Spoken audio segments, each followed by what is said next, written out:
taga dito yun ah. Enchanting. That's how I describe the beauty of 100 Islands in Alaminos, Pangasinan. Kakaiba talaga ang ganda nito, mga biyero. You just have to come here to see it for yourselves. Believe me, it's really worthwhile. 123 islets. That's a lot. Pero kung ang Mr. and Miss 100 Islands ang pag-uusapan, aba, higit pa sa 123 ang mga dalagat binata na may bukod-tanging talino at ganda. Hundreds dreamed, but only 14 pairs made it to the finals from different towns of Pangasinan, vying for one title, the Mr. and Miss 100 Islands. Good evening, mga biyahero. Kakasimula lang po ng Grand Coronation ng Mr. and Miss 100 Islands 2009. At ang iboboto ay ang contestant number 2. Bakit ka mo? Bakit?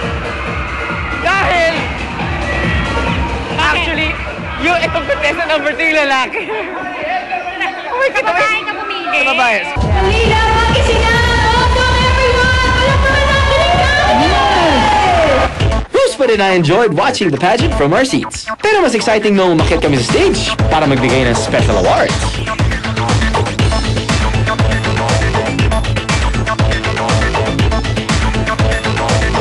Talaga namang nagniningning ang gabing yun dahil sa koronasyon ng tinanghal na Mr. and Miss 100 Islands 2009. Now it's time to check out the real deal here in Alaminos.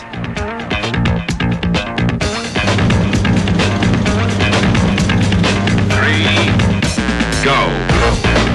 Ang tunay na magandang tingnan at pagmasdan sa bayang ito, ang namumukod-tangi talaga, ang 100 Islands. For only 10 pesos as entrance fee at around 800 to 1,200 pesos for a whole day rental of boat, sino magdadalawang isip pang pumasyal dito? 20 minuto lang mula sa daungan ng mga bangka. Nasilayan na namin ang nakamamanghang 100 Islands na pinaniniwala ang 2 million years old na. And because this is Rosebud's first time to ever see this national park, we had to take her to where she can have the best view of the islands, Governor's Island.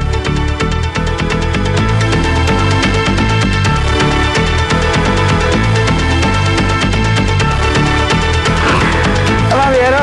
Barbs? Yes? Welcome to the peak of Governor's Island. Okay. Ang Governor's Island ay isa sa mga, 123 islands dito sa 100 Islands, of course. And considering this is your first time, Yes, it's my diba? first time to be here. Welcome. And this is, from this view, you get a 360-degree view Of all the islands. of all the islands. Yes. So this is the first island na pupuntahan natin at This is what you call again? The Governor's Island. Governor's Island. Okay. I think actually highlight ng Governor's Island eh. You can see the Everything, view, really yeah. good view. But later on, we're gonna be swimming, You will Getting be swimming? dark. You. getting dark, getting fried. Yeah, you ready? Yeah, of course.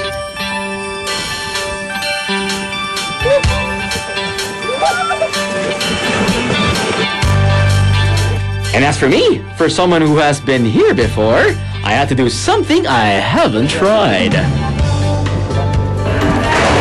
Okay, nandito tayo sa Marcos Island at isa sa mga highlights or isa sa mga dahilan kung bakit pinupunta itong Marcos Island ay ang Marcos Island Cave.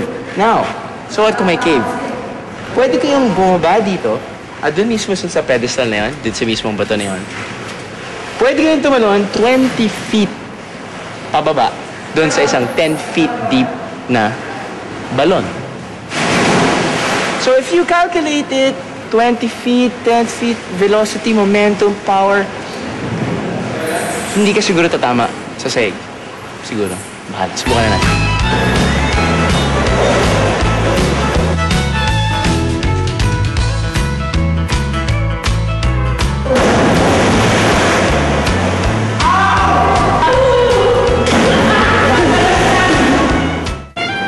Sa mga bihero, kailangan hindi kayo kabahan.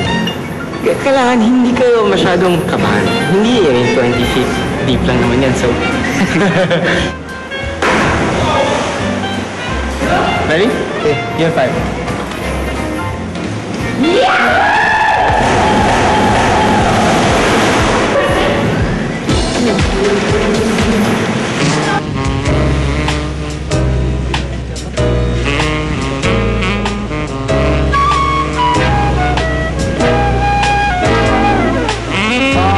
outside seafood here. Bye.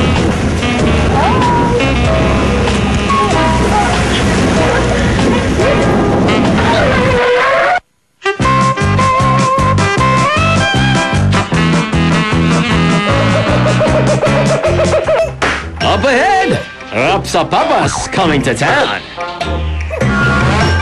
Teka muna, Sunday. Ba't ganyan ka naman magluto? Ang dami ko na nakuha ng mga gulay. Tira na yan! Kaya ito. Pwede mo ba itong lutuin, no? Bakit ka ba ganyan? Bakit ka ganyan? Taga dito yun ah. Pwede mo malaman kung ilang islands meron ng 100 islands? 100. 129.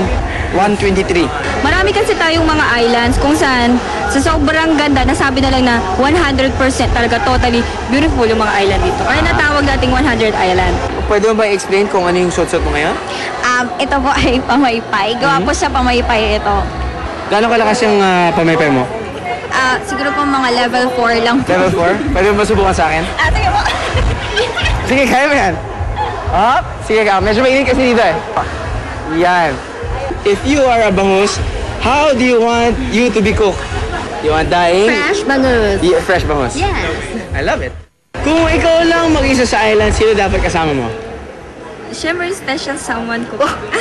So you're like a rooster. Can you say kakadoodle-doo? Kakidoodle-doo!